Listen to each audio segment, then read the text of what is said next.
Hi. Today I thought I could talk about, I've been kind of thinking about that sometimes when I've been talking to people lately and they tell me about like the dating experiences they've had, um, I think there's a tendency like that we think that like a tendency to when we're relating to dating of like we kind of start to relate to people like the next object or the next awesome shiny thing, and we're constantly chasing after the next awesome shiny thing, and thinking that shiny thing is going to be what completes us. But in truth, what actually completes you isn't something outside of you, it's you. And we use these shiny objects as a way of trying to distract ourselves from us. And we only have a hard time being alone, or we only have a hard time not having a partner when we don't feel enough as we are, and where we don't actually like us, or we don't actually like the meal of us, and so we think, oh, someone else's meal is going to really light me up and excite me, but we use that person as a way to run away from the meal we are. And you're only going to find true fulfillment in your life when you learn how to savor and devour your own meal, and really say, I'm not going to be in romantic relationship with someone, right? I'm not going to give the most amount of my time for relationships to someone who isn't the perfect seasoning to the meal I am. And isn't that that's also like an analogy for wholeness, of like, you, when we're looking for partnership, we aren't looking for someone to complete us. We're just looking for someone to bring out all of our best qualities and to amplify those qualities more often than not. But no matter who that person is playing our role, they should never be more important than ourselves and our own life. And I think like, sure, sometimes when I think in relationships and romantic relationships, the when we're really in a balanced relationship, right, it becomes not just about you, but it becomes more about how you both work together to both amplify each other's lives, and it's a unity of two lives coming together as one. And so but we only can get to that unity when we found the one in ourselves. And when there's a tendency for people to think, oh, this person, like I'm dating this person is giving me really awesome loving attention and it feels so good, and so I continue to date them, and I just don't look at all the qualities they have that I don't really like, because I love this loving attention. But you only love that loving attention because that person is giving you loving attention that you're not showing yourself. And if you're not showing yourself loving attention, you're never going to be able to reciprocally give that loving attention back to that person you're dating. And so it truly is, I cannot give something I haven't found in myself. And if I truly want my deepest romantic love, I better learn how to love myself. I better learn how to give myself loving attention.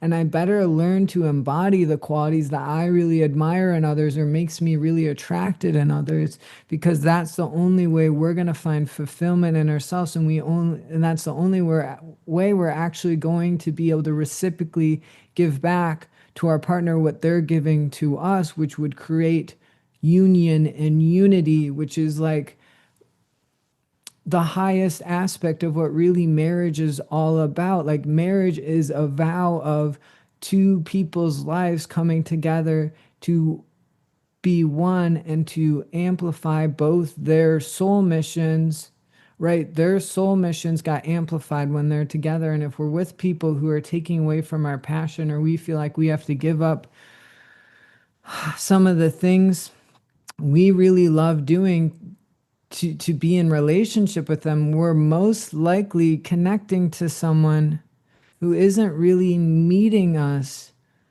how we could isn't really meeting us in the ways that actually is beneficial for us, and it's willing to be discerning of, if they can't meet me well, they're not it, right? I'm never going to find someone who's going to meet me on the deepest level possible if I'm giving yeses and dating and having sex with people who are less than that, right? Because the universe gives you whatever you're willing to settle and compromise for. And if you're not willing to settle and compromise in romantic relationship, one, you'll find your true self and you form such a deep relationship with truth. You'll start to see everyone clearly and you'll know who's right for you and who's not right for you. And two, you'll start to then really learn how to value your time, and you'll pour all that passion and energy you're going to pour into some out of balance romantic relationship into something that's going to be your deepest value and to live past your life, right? And when you can take that energy you were wasting on out of balance relationships and pour it into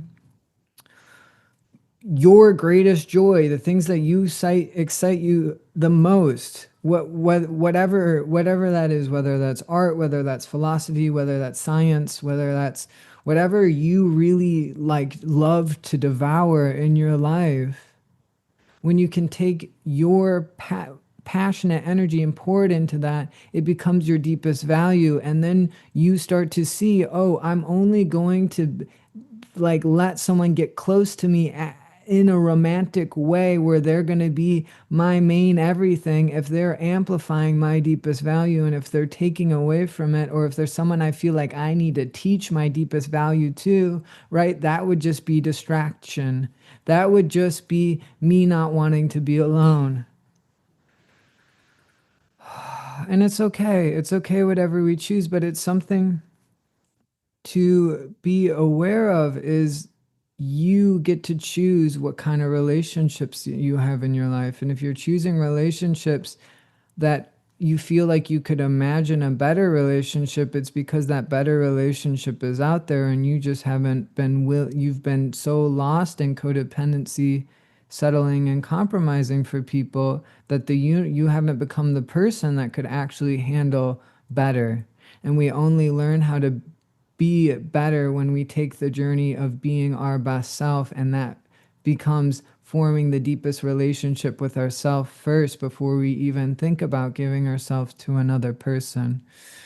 And um I was on my Instagram yesterday, a coach like was talking about why he chose to marry his wife, and he was talking about he married his wife to show the parts of himself that played a character, or that tried to bullshit and act tough, or thought they were all that, and but really they're just this scared little boy that thinks they need to play all these roles in order to receive love and attention. And he's like, I married my wife to show me the darkened aspects, to show me the ways I still hide in identities or wear masks over who I'm truly am, thinking that that's what makes me cool, or that's who I need to be in order to get what I desire. And my wife and highlights that for me. Right. And that's a relationship, and that's a relationship based off growth. And there's nothing necessarily wrong with being in a relationship with that. But I wrote in the comments, and I think it's something to like kind of contemplate, is like, what if you faced your darkness while you were single?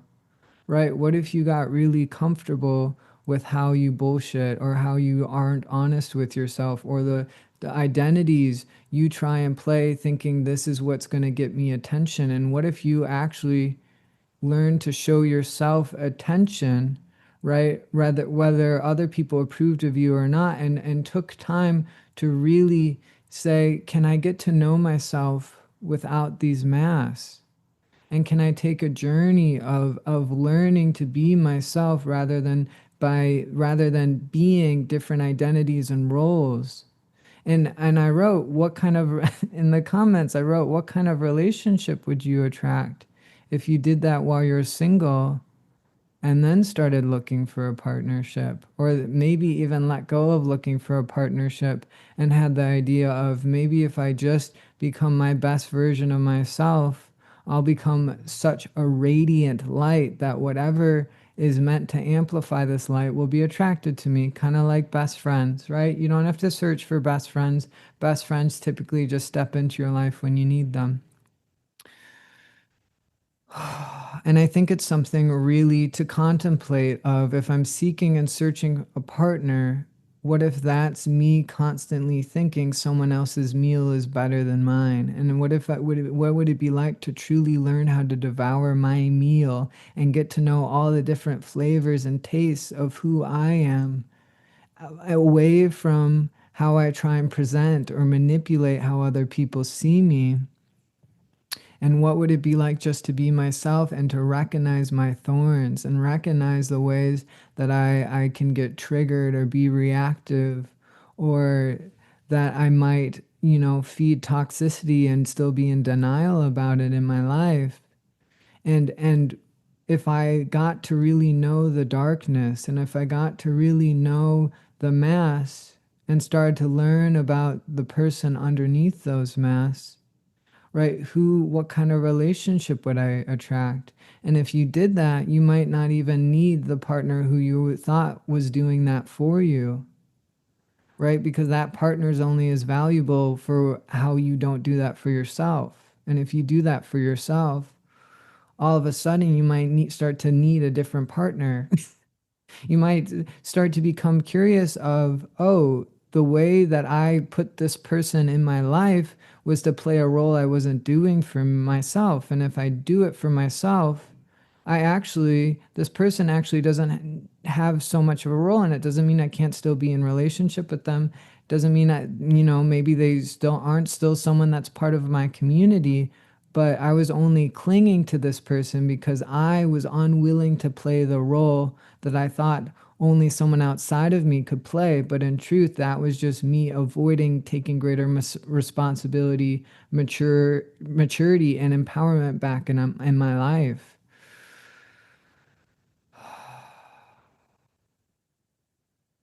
And so get to know yourself and truly love yourself. And if you can do that and let go of all the ways you think you need a partner, you need sex, those aren't needs, they're wants. And they're kind of like a child that goes to their parents and goes, I need this toy. And your parents go, you don't need that toy. And you go, no, I need it. I'm miserable right now. I'm going to feel better with this toy. I make you guys miserable. Don't you guys want me to be happy? Buy me this toy. And so your parents buy you the toy, right? And if you get enough toys, the toys just eventually start to become, I maybe don't even play with them, right? I just look at them every now and then. Or maybe I play with them once or twice and then I set them down and then I go, guys, that toy didn't really do it for me. But this toy right here, oh my God, look how cool it is. Look how good the marketing is. The box, amazing. I need this toy. And your parents go, no, honey, you don't need that toy. And you go, but I'm miserable and you guys are miserable. And don't you want me to be less miserable with this toy?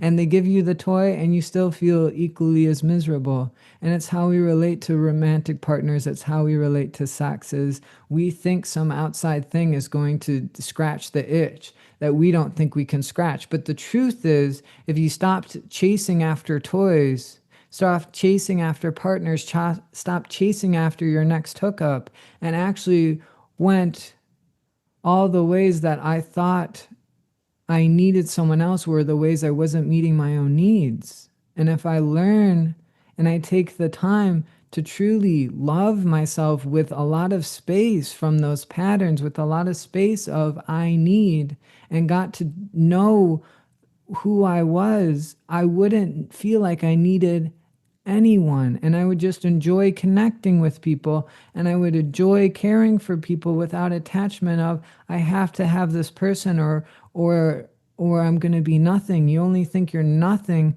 when you haven't learned to value the nothingness that makes up our being, the nothingness that is what holds us, because you think you need to be held for how you run from the nothingness that you are, because really what's under the mask but nothing. And it's only when you don't have a character you're playing that you're able to meet the moment, how the moment is required. And right, oftentimes the ways we think and plan of how we're going to meet this moment are usually the words, the sentences, or the ways we play out a moment and we go, oh my God, that didn't work at all. Or this person showed up way different than I had planned in my head.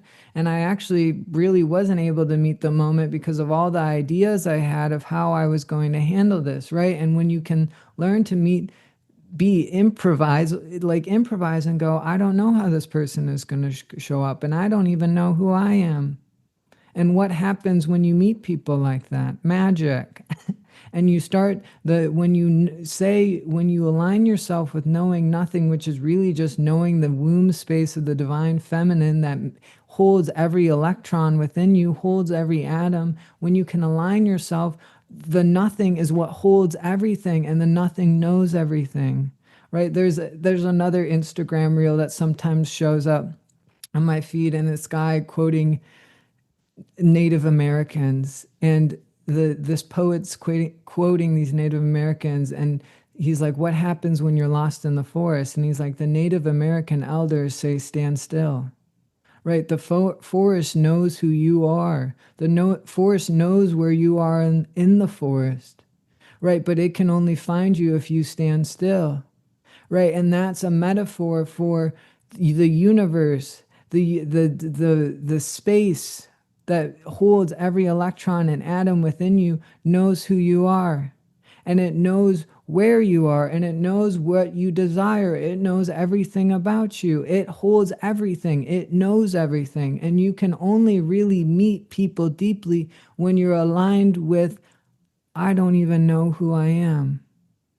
I don't even know what to say in this moment. And that's really what channeling is. Channeling is, I'm so aligned and I know nothing that it actually helps me have greater access to knowing more. I'm not going to say I know everything, but I know some things because I'm aligned and I actually know nothing. Right? It's not like I've had a bunch of relationships. It's not like I've hooked up with really pretty much anyone. It's the truth is, right? I'm aligned in knowing nothing, and I've learned to know myself deeply. I start to see other people clearly, and I start to see the ways that other people are distorted. And I didn't do that through so much experience. I did that through aligning. And if you can align yourself in nothingness, right, you start to have to go through a lot less heartbreak or a lot less shitty boyfriends or girlfriends to actually realize how this life actually works, or how you're actually going to find the right relationship in your life. But it's a willingness not to hide from truth. And I was spending time with a friend yesterday, and they were telling me about someone that they are like long distance, maybe seeing kind of. And they were talking about how this person gives them really awesome, loving attention, and how that felt really beautiful and amazing in their life. And when I was listening to that, I also kind of thought, okay, it sounds like this person gives you a ton of loving attention, but it doesn't sound like they're also taking time to give that to themselves. Right? Something to be aware of. And then they're also talking about how while this person gives them really loving, awesome attention, and they feel really comfortable with them, that person that they're kind of long distance seeing doesn't really feel like there's as much passion as they had with other boyfriends in the past. And they felt a little unsure about that. But then they say, I don't know. Right? But they said the truth. The truth was the person they're seeing doesn't give them the level of passion, right, that they've had in other relationships. And it's actually an out of balance of, I'm overly comfortable with this person, but there really isn't a whole lot of passion between me and them. But I love the loving attention so much that they're giving me that I'm not showing myself, that I feel like I need this person, or I have to be in relationship with this person. And so then when when I see things that aren't really right for me, like, oh, there isn't a lot of passion between us and I don't really see them as beautiful as they see me, right? I ignore that because I don't want to go without the loving attention because I haven't learned to show that for myself yet. And so I think I need this other person. And right, and anytime you are saying, I don't know, almost across the board, what is happening is there's a deeper truth you don't want to look at. And so you say, I don't know, right? You doubt it so you don't have to face the truth. And even when you start to get to, when you are aligned with truth and you're getting to know people and going on dates, there's three things you're going to hear in your head when you're thinking about dating someone. You're either going to hear no, you're going to hear I don't know, or you're going to hear yes. And yeses are very rare, right? There's how many people do you meet in your day? Like I live in Chicago, I meet attractive people that I'm attracted to all the time, all the time. Have great dances with them, have great conversations with them. And they all feel like no's or I don't knows, right? For years, I've felt no's or I don't knows when I've been meeting people, and what you realize is the I don't knows are just no's you don't want to admit are no's because you don't want to be alone, right? And until you fully learn how to be alone and to love and devour yourself and your time, you're never really going to see other relations. You're never really going to see the prospects for dating clearly. Because there's going to be a part of you that goes, I don't want to be alone, so I'm going to date this person. Or this person's going to show you something like all this loving attention, and you haven't really learned to show yourself loving attention because you haven't spent enough time with yourself. And we're raised in a culture that teaches us to constantly chase goals and outcomes and to never sit with ourselves, right? And so you're going to think, I need this person, right? Because they're showing me something that I deeply crave. And we only deeply crave it because we haven't learned how to be good at giving that to us.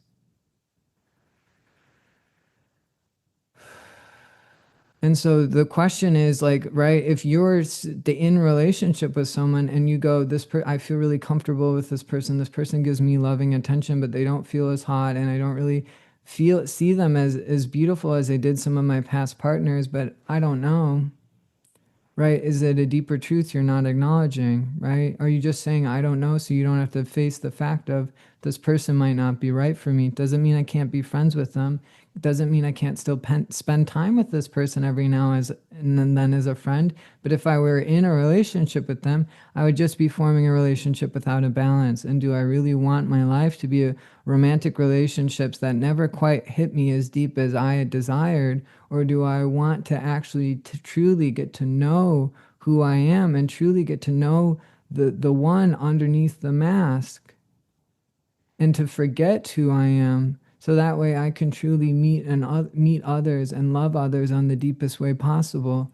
And I talked about this in another YouTube video a while ago, but what you start to learn even when you really start to align yourself in aloneness, in nothingness, in space, is you start to see, oh, the desires I'm feeling in my body aren't even mine. Oftentimes, when you can really start to master, oh, my desires for sex, my desires for attention with other people, you start to realize, oh, the desires I'm feeling in connecting with this person are theirs. And you might realize, oh, I'm connecting with someone who's more polyamorous, and I'm feeling a lot more energy of trying to rush towards this person, or a lot more cravings for sex than I do connecting with other people, because you're not actually feeling your desires, you're feeling theirs. You can start to form such a deep relationship with desires and cravings that you actually are given the responsibility to feel even deeper, and you start feeling other people's desires and cravings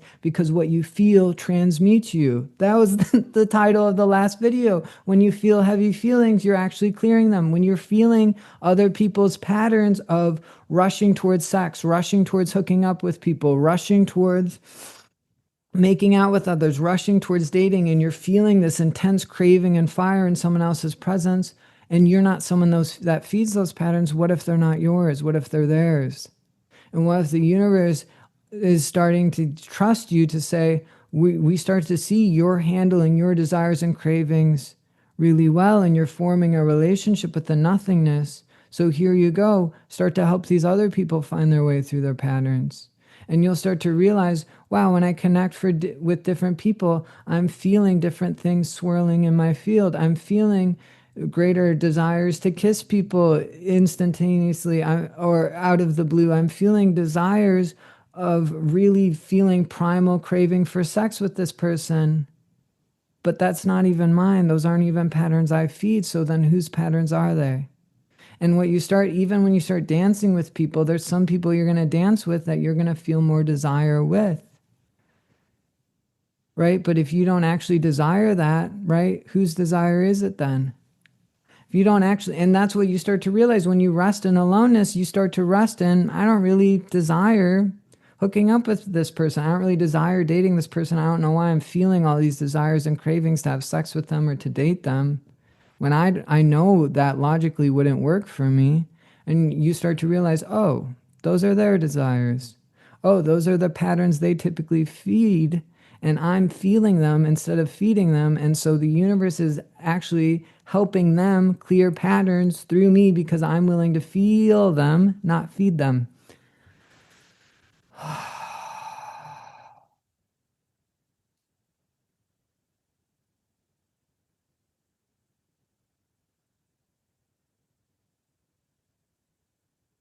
And what you start to realize about, life is, when we're relating to life of other people are going to be able to meet me deeper than me, we relate to everyone as like a shiny gem, like the next shiny object that's really going to light us up, really going to make all the difference in our life. And when we start to rest in aloneness and let go of someone else is going to make me feel different, and the only person who can make me feel different is changing how I relate to myself, we start to see ourselves as like the most beautiful shiny gem. Like, what would it be like to relate to yourself as like Drake or whoever you really admire? Maybe you really admire like some model like Bella Hadid or Leonardo DiCaprio or Timothy Chalamet, whoever you're like, wow, that person's really hot, right? And what if you're equally as hot, right? Because how hot you see yourself is actually a choice. It's how you spend your time, and it's how you choose to perceive yourself. And you could relate to yourself of, you are like the hottest person on the planet, right? And in truth, when you start to really focus on healing, when you really start to master your relationship with desires and cravings, master your emotions, you start to realize there's people out there who would beg to date me. There are people out there who would beg to be my friend. It is an incredible blessing to be friends with someone who's into self-help, who's into growing, who's into healing. If you're watching you're one of those people. And you start to realize there's no reason I shouldn't see myself as anything less than one of the hottest people on the planet. And if I think I need to beg for scraps of attention or beg for scraps for emotional availability from others, right? That's my own wounds that I'm identifying with, that I'm choosing to feed by continuing to act on them. And if I'm willing to go, I'm no longer willing to play those patterns, and I'm willing to treat myself as one of the hottest people on the planet that has real freaking value. And I'm not going to settle for anything less than greater than I could freaking imagine when it comes to romantic partnership, because it's otherwise not going to be worth my fire, my passion, and my love. And I'll choose to spend my fire, passion, and love to things that are going to leave a greater legacy in my life after I die, rather than wasted on out of balance relationships who are just going to be a distraction from knowing myself deeper.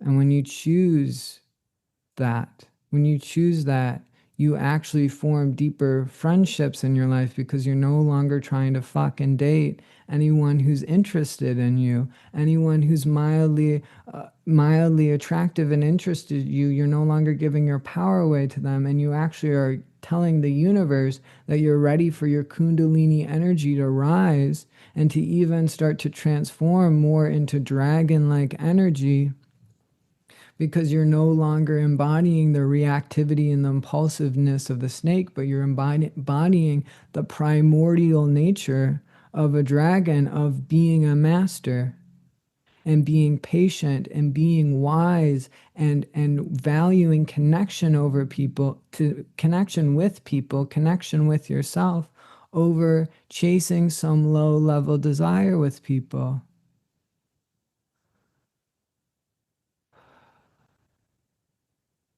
And I've heard, I've talked to someone who embodied polyamory and who lived by that, and they talked about, why would I want to ask my partner, right? When I go to Wendy's, I'm not going to ask my partner if I should eat a meal, and so why should I do that when I'm hanging out with someone and they ask if I'm hungry to feed my sexual desires with them?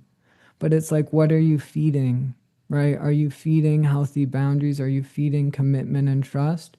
Or are you feeding the part of you that's constantly chasing intensity and excitement, thinking this is going to make me feel different? This is going to give me something that I don't have, right? Because I haven't learned to feel that I'm enough as I am. I haven't learned to feel really worthy, and I still feel unworthy, which makes me think only other people are going to make me worthy. Only when people choose to have sex with me am I going to feel worthy.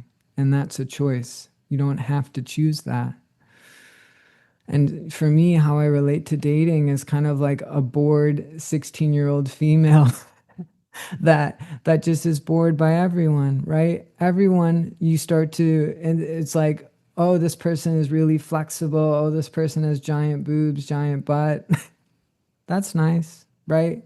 Why would I want to commit to that, to give myself to a person just because of their outside characteristics, right? That actually says nothing about how they're actually going to form connection with me, or how they're actually going to amplify my life. And I'm devoted to using my time as effectively as possible. I'm devoted to making sure that I left a greater impact on this planet through focusing on my own healing and focusing on the healing I'm able to share and the presence I'm able to share in these YouTube videos, right? And me chasing out after qualities that I think are going to make other people accept or value me more because I now have this hot girlfriend is ridiculous, right? Because we only think that's how we should behave when we're feel starved for value, because we haven't learned to value our own time. We haven't learned to really appreciate ourselves, and then so we're constantly searching for external validation. And when you align yourselves in that perspective of kind of being like a 16-year-old female bored by everything, is it's the boredom that actually aligns you with true excitement. It's the nothingness that actually helps you be intentional about what you create. And when you can fully welcome boredom, when you can fully welcome aloneness, you start to feel real spaciousness. And the spaciousness becomes peace and harmony that harmonizes your body. It becomes a transmission of presence, and it becomes a deep sense of listening that allows you to create intentionally and be mindful of what you're creating, rather than trying to meet outside outcomes and then backtracking when we meet those outside outcomes, but it all falls apart, where the castle we build crumbles because some of the support beams weren't in the right place. And you have to think about, if I'm looking for my dream home, I can't be investing in properties that have some good qualities and some bad qualities, right? If I'm going to buy a house, if I want my dream home, I can't go out buying a house that is in the wrong neighborhood and that it doesn't have the right qualities I would want in my dream home, whether that's a nice kitchen or really spacious or in the right neighborhood or whatever, or wherever we want for, or by the water or by mountains or in the forest or in a nice intentional community, whatever we desire for our dream home, if we go and invest in a property that isn't that dream home, it's just going to take longer to get to the dream home, right? And you can think being in aloneness, being in boredom kind of feels like you're stuck in traffic, and you can kind of feel like, oh, I'm not going anywhere. And going to chase after someone who's really hot, someone who's interested in you, someone who's super flexible, where you're like, oh my God, can feel really exciting, and you can type it into the GPS, right? And it's going to chase after the really hot person, right, is almost like taking back roads off the highway, and the GPS tells you, hey, it's going to take 3 times as long to get where you want to go, whether if you just stayed in tractor. But you say, oh, I get to drive really fast, I'll have some more experiences, let me do that. But then you actually end up spending less time with your dream house. You actually end up spending less time with your deepest romantic love because you wasted money, you wasted time that would have actually helped you develop and grow, right? You wasted it on a property that just took time away from that. You wasted it on driving back roads that took 3 times as long than if you just sat in your desk in traffic and waited and sat with the impatience. Because when you can sit with impatience, you actually become better.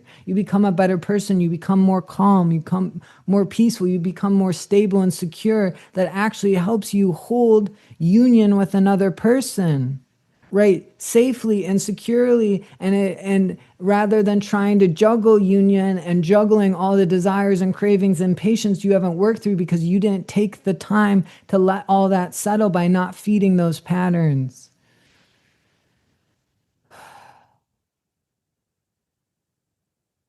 And so if we truly wish to meet the right person, get to know who you are underneath the mask, and form a relationship with nothingness, form a relationship with spaciousness, form a relationship with boredom, form a relationship of not knowing who you are or where your life is going, because that's when you get real direction.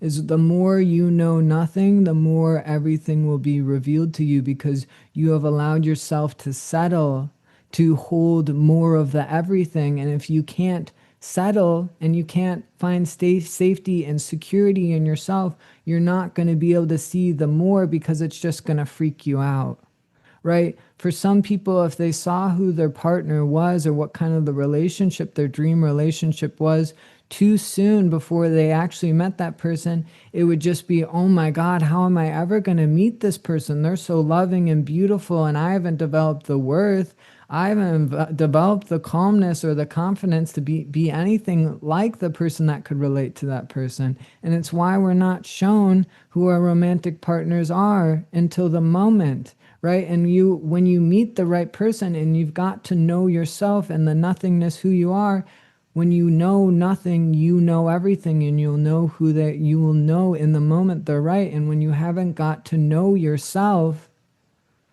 is when we can feel confused of, right, is this the right person for me or not? And the simplest way to look at things is, are they equal balance of comfort and passion, right? And have I found balance in myself? Have I found wholeness and love in myself, and the safety and security and stability in myself to actually be able to handle a deep, loving relationship?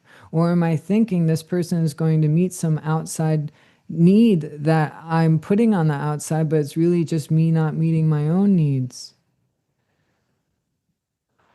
And one of the ways we can really simply get to know nothing is a little meditation. And I think we'll close out with this. And you're going to go into your heart center. And at the center of your heart center is just black space. And so you're going to start to go deep into the center of your chest, and you're going to feel this black space. And you're going to feel this black space start to fill your whole body.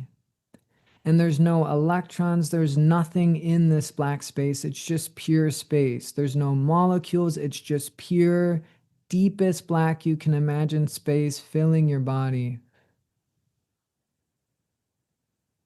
And as we do this, taking a moment just to feel our feet and hips on the ground as well, our hips on our seat, our feet on the ground, and starting to see this pure black space just enveloping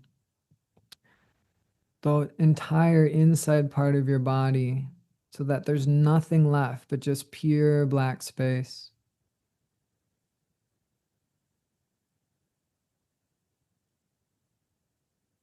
Feeling this pure black space going to any areas of our body that are tight, tense, injured, sick. Just feeling this pure black space almost becoming like a black hole and devouring those parts, clearing away the tightness, the tension, healing and repairing any parts of ourselves that need it. Devouring the disharmony and replacing it with harmony. Taking a couple deep breaths.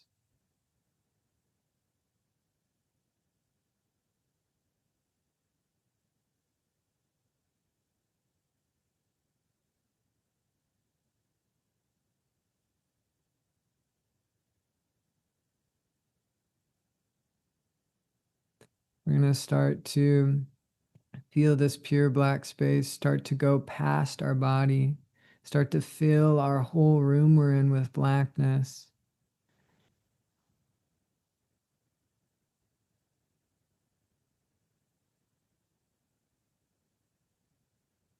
And then starting to fill the whole building or home we're in with blackness. And just feeling everything being dissolved in this blackness so that we're no longer in a room. We're no longer sitting in anything other than pure blackness. The room we're in is fully dissolved in blackness. The home we are in is fully dissolved in blackness. Feeling this blackness continue to spread till we're in a dimension of just pure black space.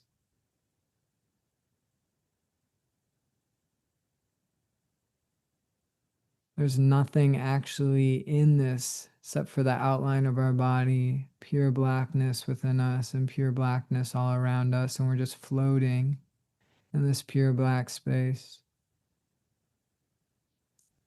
And then start to see the outline of your body slowly dissolving. And as it dissolves, you just melt into the pure black vastness until there's nothing left but pure black vastness. And just focus on this for a couple breaths.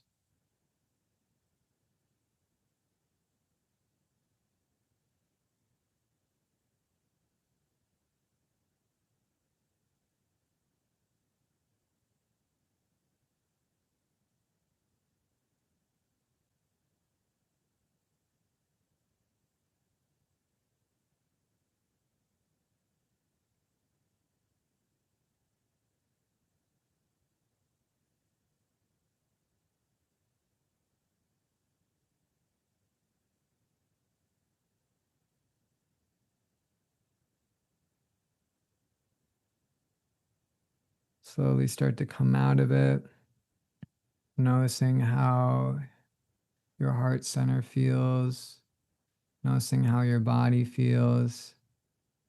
And if we slowly take a couple breaths,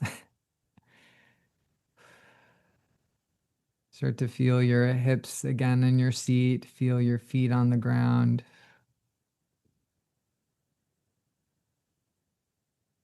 Feel your shoulders relax.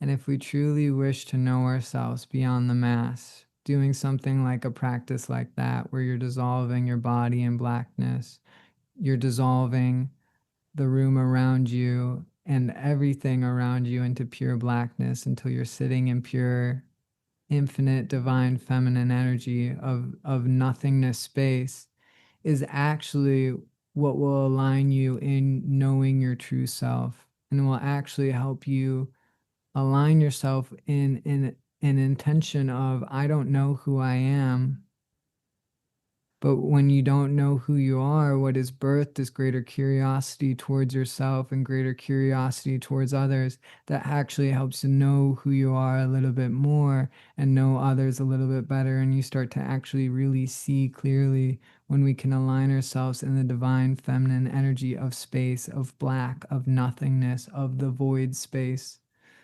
And so I hope that helps.